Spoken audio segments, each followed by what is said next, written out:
The key factor in immigration is the numbers. Almost nothing will have more impact on how you live the rest of your life in the United States, or the kind of country that your children and grandchildren live in, than how Congress sets these numbers.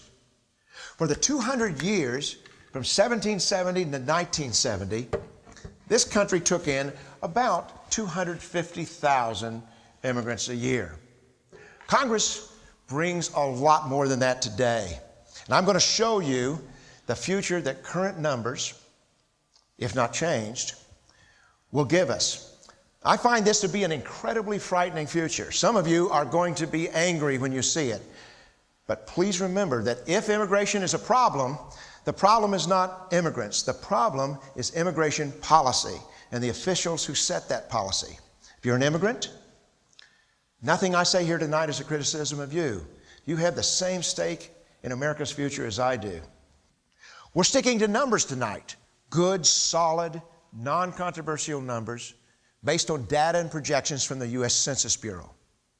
Now, this was the United States at the end of the first census in 1790 when it found 4 million people. We grew incredibly rapidly from 1790 to 1915, just before World War I. The Census Bureau declared that we no longer had a frontier. The second 100 million grew much faster to 1970. What was the role of immigration in those first 200 million? Well, contrary to popular myth, we were never a country in which new immigrants and the burst immigrants were the majority of our population growth. The vast majority of our population growth always came from our incredibly high native fertility. Even at the end of this period, in the 1950s and 1960s, we were still running immigration that was around the average, 250,000. But all that changed after 1970. In a time of great national concerns about sustainability, the baby boomers, starting to enter their childbearing years, adopted a fertility that was replacement level, about an average of 2 children per couple. The green that you see rising above the blue is the population growth that would have happened if Congress had not forced higher immigration, and would rise to 257 million in 2020 and then basically stabilize through 2050. This was the Earth Day vision that the class of 1970 had chosen. Instead, Congress constantly increased immigration from 1970 on. In the 1970s, Congress increased immigration levels from the 250,000 that was traditionally and from the 50s and 60s to 425,000 a year. And then, in the 1980s, Congress increased immigration still further from the 425,000 a year to 635,000 per year. That wasn't enough for Congress.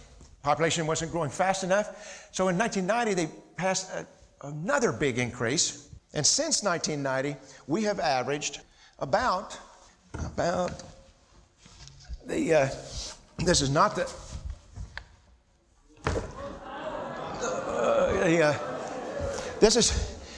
this is really kind of an unsustainable level. Here, let me.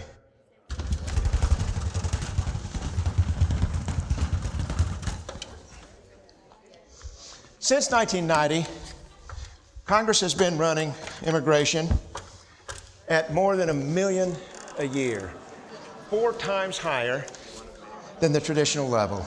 Now, this doesn't even include the illegal immigration. The American people never asked for any of these increases. Polls show that there was never a time when much more than 10% of the American people wanted higher immigration. In 1996, President Clinton's National Commission on Sustainability urged big reductions in immigration, back to something like traditional level, in order to allow the population of the United States to stabilize so we could be a sustainable society. But Congress ignored those recommendations. Now, this is what the census says actually happened since 1970. This is the actual population growth to 2010.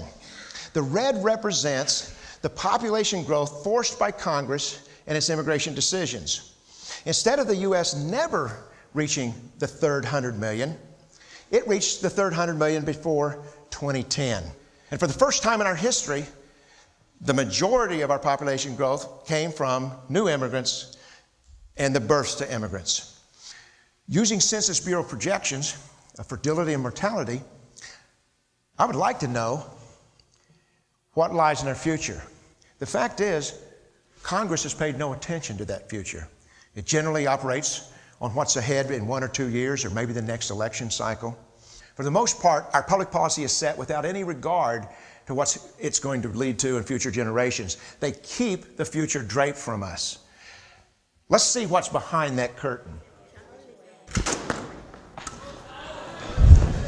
As you can see, we're headed to add our fourth 100 million by 2040. And by the time today's college students enter the last phase of their career, in 2050, the Census Bureau data suggests we will have 437 million people in our national community. Look at the difference between that red line that Congress is taking us to and the green line, which was the choice of the American people through their own private decisions about their family size. Imagine how that changes the way this country handles its biggest problems.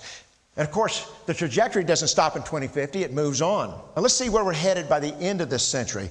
Let's move this 2050, let's move it over here, and let's go from 2010 to 2100. Oh my, it's off the charts again. We'd probably have to blow the roof off of this building. To see the top of this, let's pull this down, so instead of the 200 million, we'll start down here at 300 million. And as you can see, we will be adding our fifth 100 million in 2070 and our sixth 100 million just before the end of the century, before apparently hitting about 625 million people. That's approaching 500 million more people in this country than we had in 1970. Look around you. The people of the United States are not able to achieve the quality of life they want with 300 million people. Are we really comfortable making our descendants live with 600 million people packed into this country?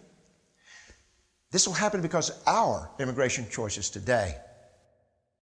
This is not something that could be. It's not something that might be. This is something that will be if we don't change the immigration numbers. But if you want a different future, you can pretty dramatically change that future.